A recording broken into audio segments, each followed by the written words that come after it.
The air in the Thanaxian border sanctuary smelled like sterilized metal and tension, both freshly scrubbed and neither fooling anyone.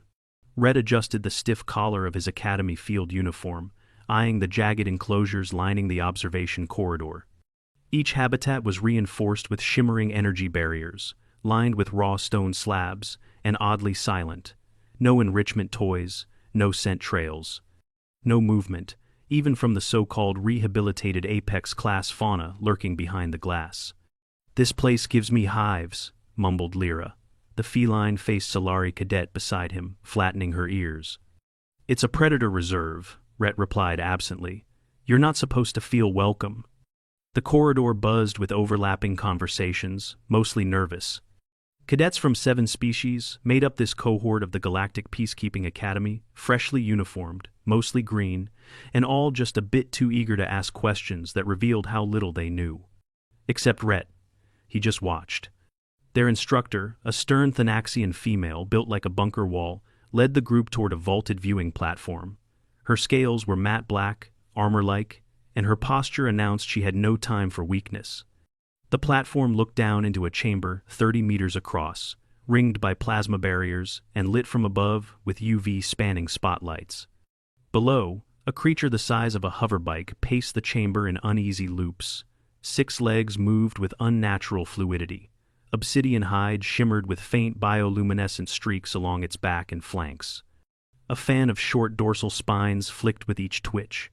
Its wide eyes reflected the light like polished gems. It was beautiful, and wrong. "This," the Thanaxian barked, "is Unit 7, a juvenile of our border world predator strain, genetically unstable, emotionally volatile. It will never be released." The cub, if that word still applied to something with a jaw built like a bone saw, sniffed at the air. Slowly, it turned its gaze upward toward the platform. Its eyes met Rhett's. He didn't blink, but something cold tapped down his spine.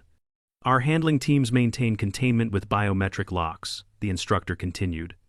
"It has been conditioned to respect proximity limits via pulse training and isolation reinforcement. You will witness a controlled demonstration." Several cadets shifted uncomfortably. Jettons, in particular flighty avians with glassy skin, seemed physically incapable of stillness. One of them whispered to the other in rapid chirps. Rhett made no sound, but noted the tension. Even among predator species, fear hung thick as smoke. Lyra leaned in slightly. "Why does it keep watching us?" Rhett tilted his head. "Because it knows we're watching it." The Thanaxian below signaled to a team of handlers in armored suits. They approached a panel near the barrier with brisk, practiced steps. "Observe," the instructor called out. "Containment will be maintained at all times. Do not panic." The first biometric anchor buzzed to life with a violet shimmer. The cub flinched.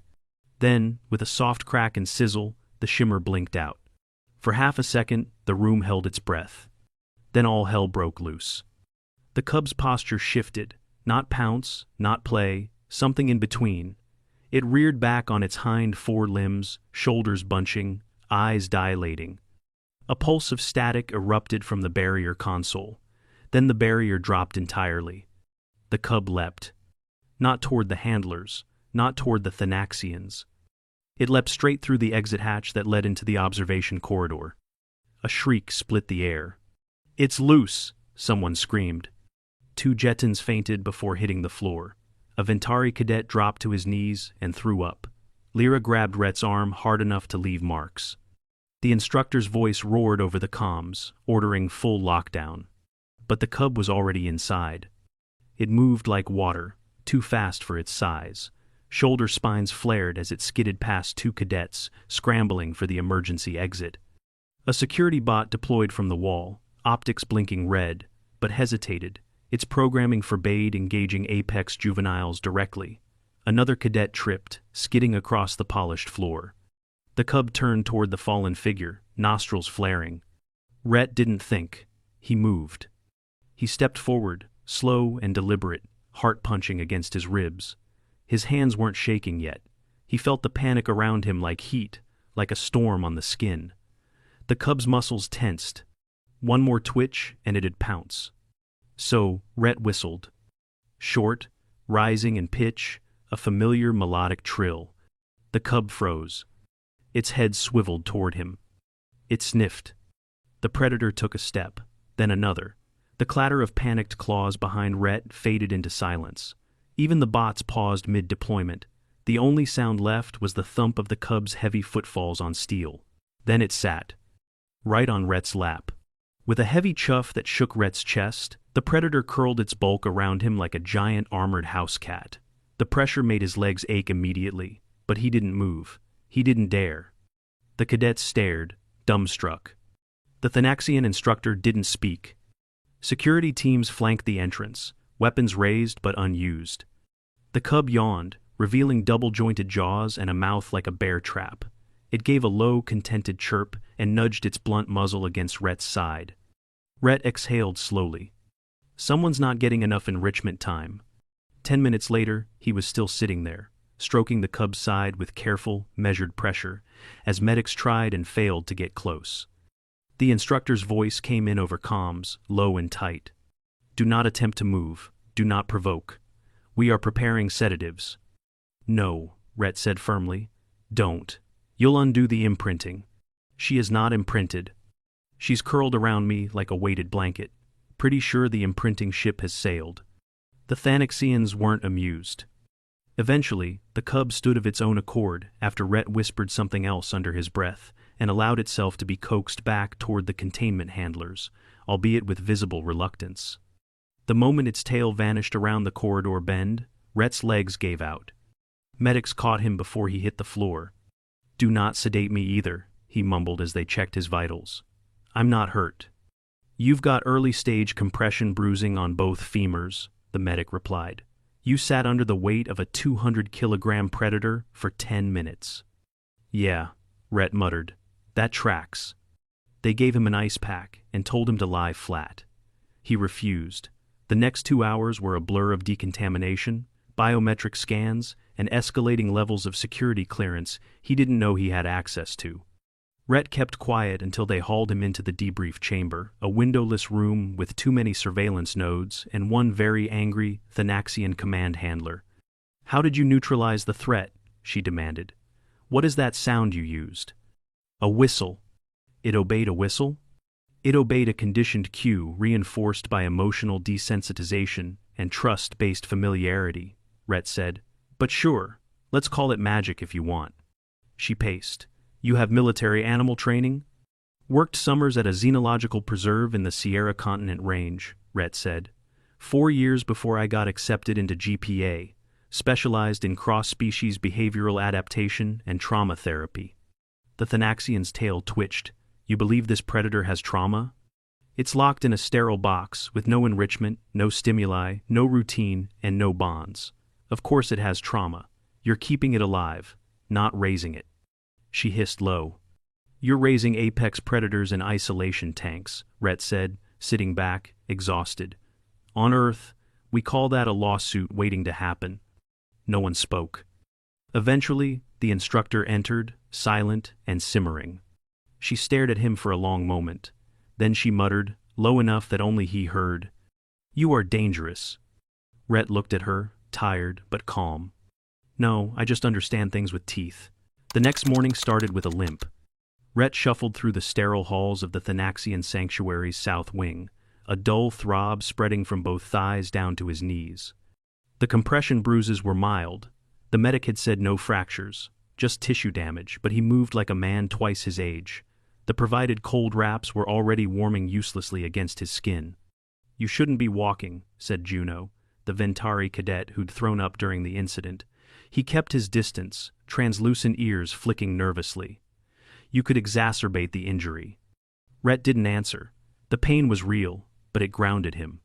He walked slower than usual, nodding occasionally to passers-by, mostly Thanaxian handlers, who stared and didn't return the gesture. He couldn't blame them. Word had spread fast. The apex cub now responded only to Rhett. The handlers were furious, embarrassed. More than a few had tried re-establishing their authority over the creature after containment was restored the night before. None succeeded. 3 had been warned off with low growls. One handler, a tall male with seniority ribbons carved into his scales, had pushed further. He'd tried a sonic prod. The cub hadn't attacked, it had simply gone rigid, stared straight at Rhett on the other side of the viewing glass, and refused to move until the handler left. That's when the Thanaxians stopped calling it a cub and started calling it his cub. It was insulting, of course, but the way they said it, like it was a slur, made Rhett's stomach twist. He met Instructor Larissa in the secondary observation bay, an enclosed gallery with reinforced walls and an artificial forest chamber beyond the glass. Unit 7 stalked between plastiform trees, twitchy and unsure, ignoring the offered food cube on the rock outcrop. "He has not eaten," Larissa said, arms folded behind her back. Her scales glinted blue in the sunlight spilling from the overhead skylight. "Since yesterday. He refuses the handlers. He only responds to your voice." "Did anyone try removing the scent blockers from the food?" Larissa turned, eyes narrowing. "Everything in that chamber smells like chemical sealant and burnt ozone," Rhett continued. "He's scent-driven. You're serving him bricks. He is not a pet." "He's also not a protocol droid," Rhett snapped, sharper than intended. "If you want him to recover from yesterday's panic event, you can't just treat him like a defective rifle." Larissa blinked once. Her expression didn't change. 15 minutes, she said. "Inside the enclosure. Supervised. No direct contact unless the subject initiates. Do you consent?" Red exhaled through his nose, shoulders stiff. "Yes." The first step inside felt like walking into a church made entirely of teeth. The trees were false metal cores wrapped in biosynthetic bark, and the sky was just a dome simulating daylight with smart panels, but the air was real, damp, heavy with anticipation. Unit 7's eyes found him instantly. The cub didn't move. Rhett did not whistle this time. Instead, he sat on a rock about 10 meters away, knees complaining audibly, and waited. 5 minutes passed. Then 10. Unit 7 paced once, then again, and finally slunk forward in a low, tentative arc. Rhett waited. At 4 meters, the cub paused. He tilted his head and made a soft, open, palmed gesture low to the ground, an earth-based posture of non-aggression used in rehabilitation clinics. The cub crept forward, then settled beside him, not touching, but near enough that Rhett could hear its breathing, slow and unsteady. "Good," he murmured. "Better." Above them, in the command bay, Instructor Larissa observed silently. Cameras whirred, tracking everything. The next 3 days blurred into a strange routine. Every morning, Rhett limped into the enclosure. Every morning, the cub now officially logged again as Unit 7 greeted him with a mixture of curiosity and cautious attachment. First, it allowed petting, then brushing. Then, startling everyone, it began mimicking simple commands. "Sit," Rhett would say. The cub would hesitate, then slowly fold its legs underneath, rump hitting the reinforced floor with a soft whump. Positive reinforcement came in the form of scent-activated reward dispensers, modified Earth tech shipped in overnight by diplomatic request. The Thanaxians initially bristled at the intrusion, but the results were undeniable. By day 4, Unit 7 was playing fetch. "It's not fetch," Rhett clarified as Juno filmed from behind the glass. "It's object tracking and return behavior with reinforced recall cues. Fetch implies he enjoys it." "He brought the ball back 3 times, Juno said. "He enjoys it." Rhett rubbed his temple. "Let's just say he's less miserable doing it than sitting in a dark corner chewing on his own tail." The cub dropped the textured sphere at Rhett's feet and looked up expectantly. Rhett tossed it again. This time, the run was smoother, more playful. But there were setbacks, too. On the second afternoon, a visiting dignitary, a Jehetan military attaché, insisted on observing a training session. He wore a pungent cologne and stood too close to the glass. Unit 7's demeanor changed instantly. The spines along its back stood rigid. Its mouth trembled. A low rumble formed in its chest. Rhett noticed it too late. He moved forward just as the cub lunged not at him, but at the viewing window, jaws spread, slamming into the transparent barrier with a shuddering impact. The dignitary squawked and fell backward. Rhett turned sharply and snapped, "Out! Now!" The handlers removed the visitor immediately. Rhett didn't raise his voice again, but the tension in his spine lasted the rest of the day. That night, Unit 7 refused to eat. "I missed the trigger," Rhett admitted during debrief. He was overwhelmed. Too many new variables. I should have seen it earlier. You blame yourself? Asked Larissa, arms folded. I am responsible for him in the enclosure, Rhett said. I'm not here to show off. I'm here to help him survive, you people. The Thanaxian said nothing, but her expression shifted just slightly. By the end of the week, the class was invited into the secondary enclosure chamber, smaller, safer, controlled, one cadet at a time. They wore neutral gray suits, carried no electronics, and followed strict protocols. Rhett gave each of them a full behavioral briefing and a demonstration. His voice was calm, even, measured. But his limp hadn't improved much. Are you really sure? Lyra asked, adjusting the suit's wrist strap. That thing almost killed us. If you move slowly, don't react fearfully, and stay in your posture, you'll be fine. That's a big if. Rhett nodded. I know. Unit 7 was already inside, tail sweeping the floor lazily. Rhett entered first.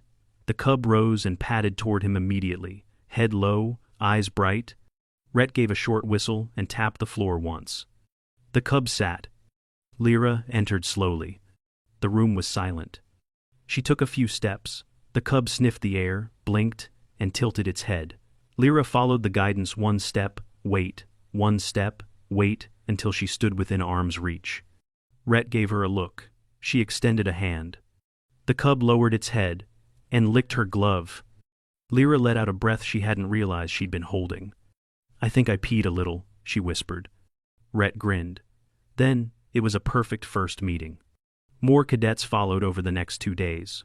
Trust grew. The cub tolerated brushing, petting, even belly rubs briefly, and only from those it recognized. The handlers, at Larissa's stern request, began shadowing Rhett's methods.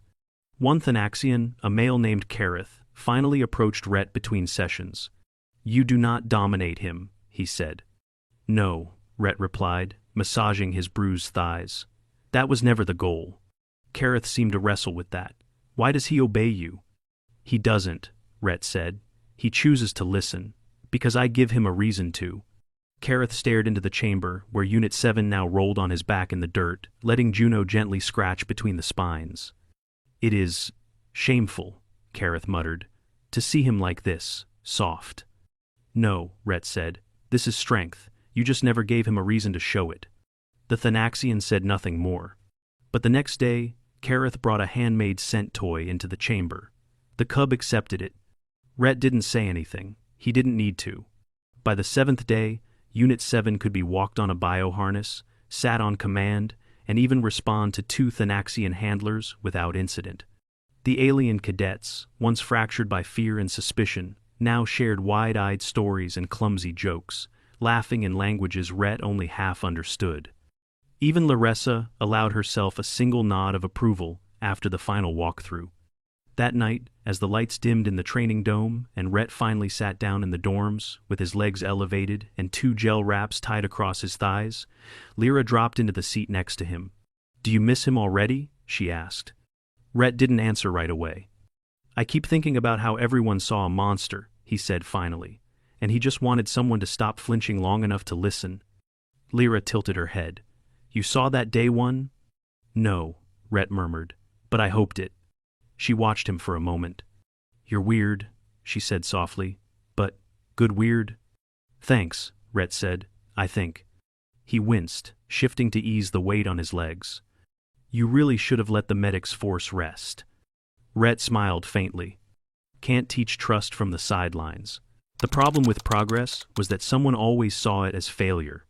Rhett leaned against the inner perimeter wall of the observation chamber, watching Unit 7 doze in a sunlit patch of synthetic moss. The cub's tail twitched occasionally, brushing the edge of a fallen toy, a hollow, scent-loaded block shaped like a boulder, now shredded at one corner. Just last week, the cub had nearly mauled a cadet from sheer panic. Now, he was napping midday with his spines relaxed. Don't get used to the peace, muttered Lyra from behind the glass. Rumor says we're being pulled out early. Rhett turned, stiffly. Pulled out? Why? Too many questions, she replied, brushing her hands on her uniform. Too much attention. The Thanaxian Council's under pressure. Word got out about the cub picking favorites. Rhett's stomach knotted. So now it's politics. Isn't it always? She left before he could respond, tail flicking once in frustration. Behind him, Unit 7 exhaled a long breath and rolled to his side, letting out a soft gurk, his version of a snore. But Rhett wasn't comforted. The summons came that evening, not from Larissa, but higher Thanaxian command. The conference chamber was carved like a cave, all sharp edges and recessed lighting. 8 Thanaxians sat at the semicircular table, their scales polished, weapons visible at their hips. No chairs for guests. Rhett stood. "You have disrupted an established containment doctrine," the central figure declared without preamble. "Your methods defy generations of behavioral conditioning." "They're working," Rhett said, already exhausted. "You've got a cub who's eating, playing, interacting. Isn't that the point? It is not domestication we seek. It's not domesticated. It's regulated by trust, not pain." The Thanaxian to the left leaned forward. "You disabled its natural aggression. You made it docile." "No," Rhett said firmly. "I made it safe." Murmurs rippled through the council. The head of the table flicked his claw across a tablet. "You're being removed from the enclosure program. Effective tomorrow." Rhett's jaw locked. "Why?" "You've contaminated the subject's imprinting cycle. The cub no longer responds to Thanaxian protocols. Your presence has degraded centuries of species handling knowledge. Then maybe your knowledge needs degrading." The silence that followed was a vacuum. Rhett knew he'd just crossed a line, but it was done. One of the junior counselors stood. "You will be confined to quarters until your class departs." "And the cub?" "It will be reassigned for clinical observation, with proper neural conditioning reinstated." They were going to sedate him, reprogram him, erase all progress. Rhett's chest tightened, breath catching behind his sternum. "You're going to break him." "He was born broken," snapped the commander. Rhett said nothing. He turned and left before his temper did something unforgivable. He didn't go to quarters. Instead, he limped, slow, aching to the north hallway of the sanctuary, the long corridor that ended at the glass viewport overlooking the cub's night enclosure. No security was posted, just a locked panel. He palmed the console. Predictably, it flashed red. "Access denied." He leaned forward, resting his forehead against the cool wall. Behind the glass, Unit 7 stirred. Even in the dark, his eyes found Rhett. The cub let out a soft whine and padded closer, pressing one paw clawed, padded, massive against the transparent barrier. Rhett did the same. "You did everything right," he said quietly. "I'm sorry I didn't." The paw didn't move. That night, a containment alert rang through the cadet dormitory. Emergency klaxons, red light. Rhett sat up fast, pain shooting through his thighs as he planted both feet on the floor. He limped toward the corridor before the announcement had even finished. "Subject Unit 7 has breached inner enclosure boundaries. Security Protocol Zeta 4 is in effect. All personnel must remain in quarters." But Rhett knew exactly where Unit 7 was heading. And he knew why. The cub wasn't attacking, he was looking. 30 seconds later, Rhett reached the intersection outside the central medwing. A Thanaxian was on the ground, conscious, barely, scratched. His sonic prod lay discarded and sparking against the wall. Unit 7 stood over him, tense but not striking. His spines were half raised, mouth closed. He was watching the man alert, angry but holding. Rhett moved fast. "Whistle now," he muttered to himself. He did. A soft rising trill, familiar, steady. The cub jerked slightly, then turned. Saw him. And bounded forward not to pounce, but to press his face into Rhett's chest with a low, relieved groan. Rhett staggered under the weight, catching the wall with his shoulder. The pain lanced up his hip, but he didn't care. "I know," he whispered. "I know, buddy. It's okay." The security team arrived less than a minute later. Rhett didn't fight it when they pulled him away. He didn't argue as they wrestled Unit 7 into a reinforced harness. He just kept repeating one thing, over and over. He didn't attack. He didn't attack. The Thanaxian medic on the floor later confirmed it. Superficial wounds, no broken bones. The cub had pinned him, not mauled. Intent mattered. But not enough. The next day, Rhett was confined to the medical wing. His bruising had worsened from the impact. The medics finally insisted on full rest. He couldn't even stand for the morning briefing. so he watched from his cot as the cadets prepared for departure. Lyra stopped by during final check-in. "They're separating him," she said quietly. "Not sedation, full relocation, off-world." Rhett didn't answer. He kept looking at the glass after they dragged you out, all night. Still, Rhett said nothing. "They're afraid of him, you know," Lyra added. "And of you. Not because you're dangerous, because they were wrong." That finally made Rhett look at her. "I didn't mean to embarrass them." "You didn't," she said. "You just showed them what they didn't want to see." Departure was silent. Cadets lined up in the launch corridor, bags in tow, voices hushed. Rhett was brought in last, supported between two GPA med aides, legs bandaged, slow and stiff. He walked on his own, barely, but refused a hover chair.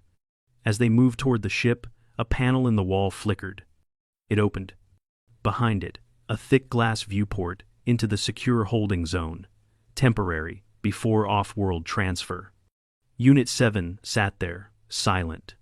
When he saw Rhett, he rose fast, body tense, not aggressive, alert.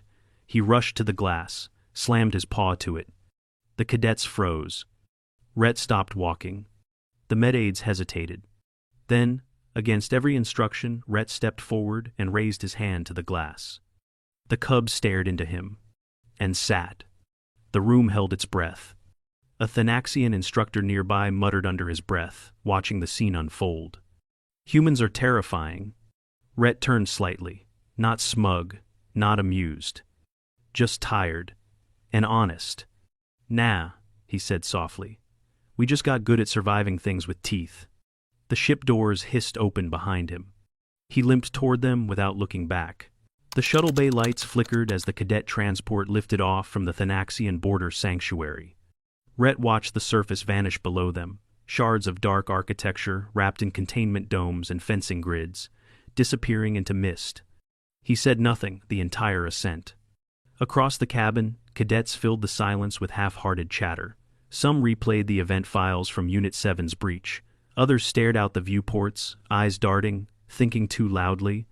Rhett sat with both legs elevated, knees bound in compression wraps, a datapad resting in his lap, but untouched. The medics had insisted he rest the whole trip. He hadn't argued this time. They were 30 minutes into orbit when Instructor Laressa's voice came through the intercom. "Cadet Rhett, report to secure comms compartment, priority level." Rhett raised an eyebrow. Lyra gave him a curious glance. He sighed, shifting his legs down carefully. "Apparently I'm not finished disappointing important people." The secure compartment was a small, soundproofed chamber lined with hardened panels. The only light came from the holoterminal, already active. To his surprise, the face that appeared wasn't Thanaxian. It was human, late 42nds, military buzz cut, sleepless eyes, GPA insignia on her shoulder. "Cadet Rhett," she said without preamble. "I'm Commander Maddox, Behavioral Sciences Division." He blinked. "Didn't expect Earth to dial in." "You drew attention, not just locally. Diplomatic probes, inquiry requests, 3 separate incident reports." Rhett leaned against the wall. "I'm guessing none of them painted a flattering picture." "Mixed at best," Maddox admitted, "but we're not concerned with flattery." She tapped something off screen. A side panel opened on the console. Rhett's training logs began to scroll his field notes, sensor recordings, interaction analytics with Unit 7. Every minute had been archived. "We've been watching the footage," Maddox continued. "Review board included 3 xenopsychologists and 1 trauma rehab specialist. Consensus was unanimous." Rhett's jaw tensed. That it was a mistake? That it was unprecedented success? He stared. "You de-escalated a Thanaxian apex juvenile using Earth-based protocols adapted in real time," she said. "Your methods were high risk, low authority, and wildly out of regulation, and they worked. I didn't. You were also injured. Multiple soft tissue contusions, disobeyed medical rest orders, argued with command, questioned policy in a classified council." "So what is this?" Rhett asked, voice low. "Commendation or court-martial?" "Neither," Maddox said. "It's a proposal." She pressed another command. The screen flickered. A blueprint appeared. Rhett frowned. "That's not the sanctuary." No, it's Earth. Sierra Continent Preserve. We're retrofitting one of the southern domes for long-term xenobehavioral observation.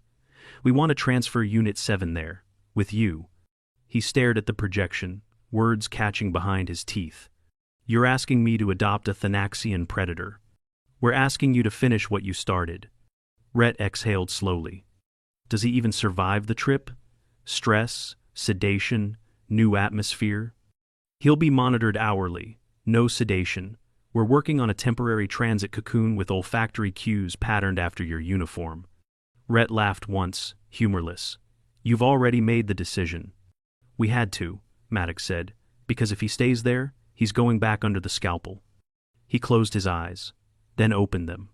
I'll need 3 things, he said. First, direct access to habitat design. No sterile boxes. Granted. Second, local behavior techs. I'll need a support team. Small, but trained. You'll handpick them. Third. He hesitated. Third, Maddox said gently. He doesn't belong in a cage.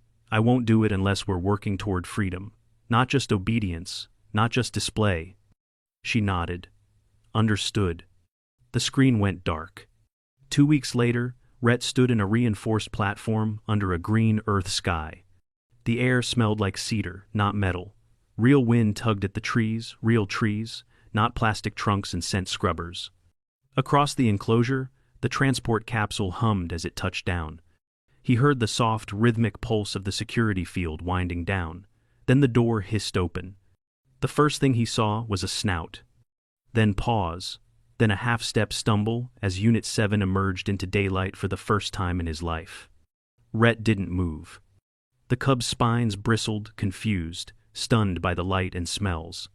His eyes darted, uncertain. Then they found Rhett. The growl that followed wasn't threatening. It was familiar. A kind of grumble one might hear from a grumpy hound woken too early. Rhett whistled. Not sharp, not commanding. Welcoming.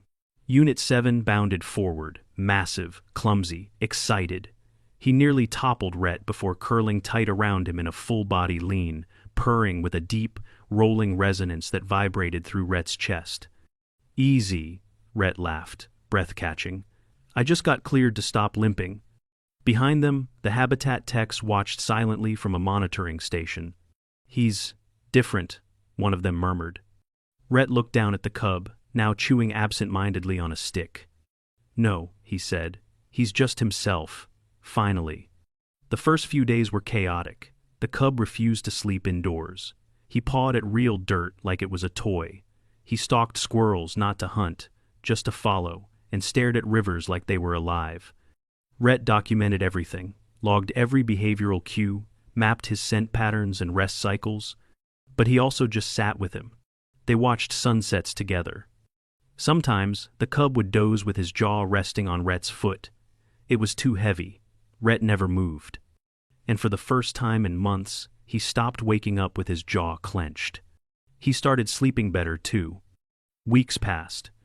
Then months. Rhett trained new behaviorists, brought in a Solari specialist, and even consulted with a Jihetan neuroecologist who'd once written a thesis on predator empathy. The team expanded, slowly.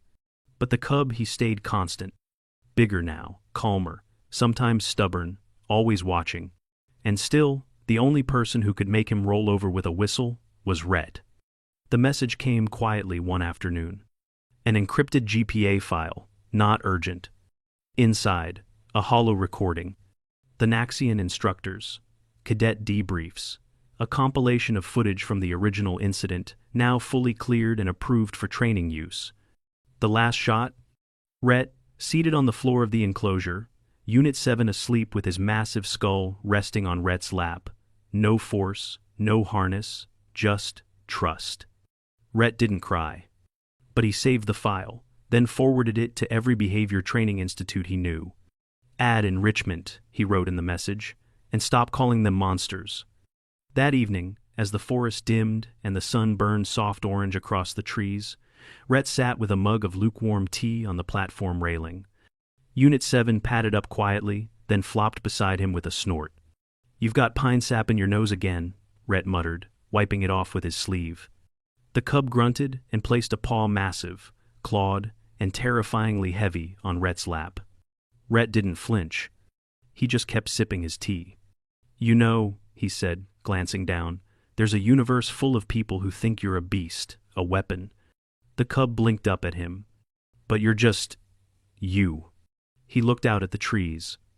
"We survived each other," he said quietly. The cub chirped. Somewhere far above them, in orbit, a Thanaxian patrol ship passed silently, unaware that the most dangerous thing on Earth was no longer an apex predator. It was understanding.